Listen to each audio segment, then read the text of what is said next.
need sugar, water, and lemon. I use 1 lemon because I'm gonna be using the wax for today, but if you're planning to store it, then I would recommend 2. I'll put the recipe in the description below if you're gonna store it. Anyway, so you cut the lemon in 2 pieces. I'm gonna be using only the half. I check my recipe book just to make sure I've not missed anything. So this wax is for using on the same day. I'm not gonna keep it tomorrow or put in the fridge. I use a rice cup to measure the amount of water I'm gonna put into the wax. The rice cup comes normally with a rice cooker, or you can use something else, but I prefer to use that. So you squeeze half of the lemon into the rice cup, then you get the water that you can see right there.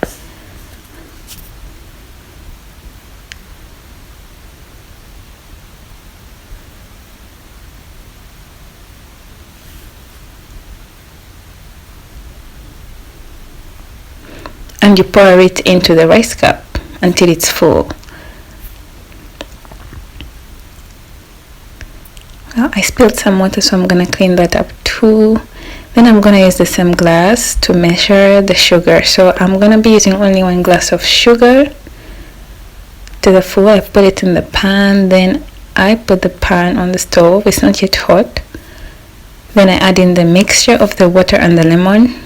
Normally you have to first stir it before you put it on the stove, but my stove is not burning, so it's fine.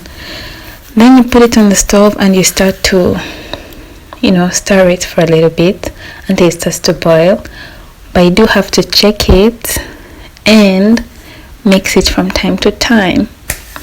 You have to wait until it's like yellow golden, then you have to take it off the stove, as you can see right there.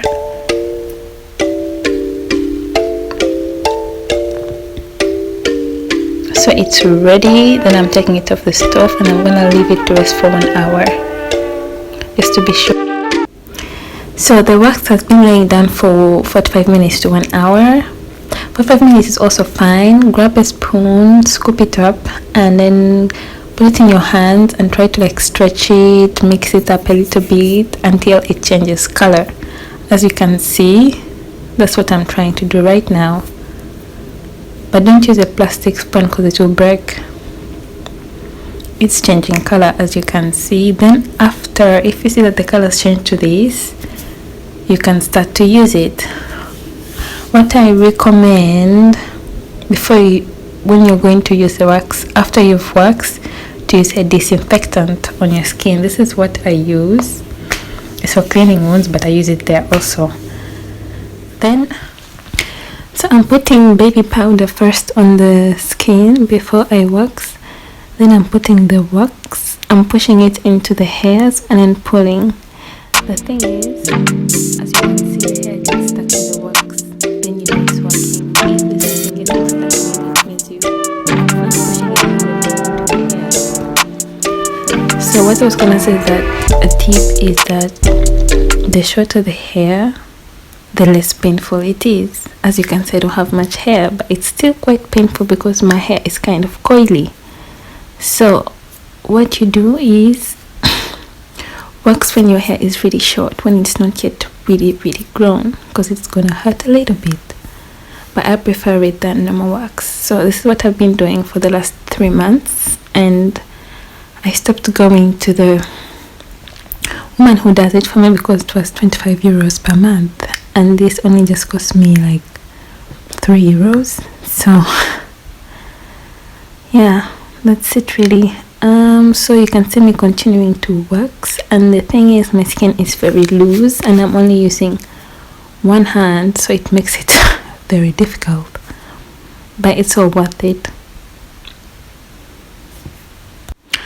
Also, the other thing is, normally I've seen from other people that they do it in a certain direction because of your hair grows a different way or something like that, but I just do it anyway, up, down, whatever. I don't mind where my hairs grow.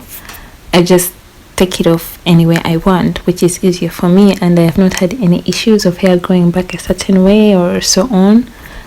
So I just do it the way I want, and it works for me. So if you want, you can follow other people, but this is how I've been doing it without really following the direction my hair grows piece. But after you've used that piece, it's going to be full of hair. Then you have to go in the pan and get another piece out, and then stretch it too till it turns the color you want. Then use it to wax another part of your body. So that's why you make a lot. Voila, so as you can see, all the hair is gone and it wasn't that painful. Now I'm using a disinfectant to wipe and clean the area, because sometimes, I don't know, I just do it just to avoid what might happen after, like the after effects or something. So that's what I do. I wipe it down, then after I go and I wash myself, of course, with soap and so on, but I always use disinfectant. Okay, bye.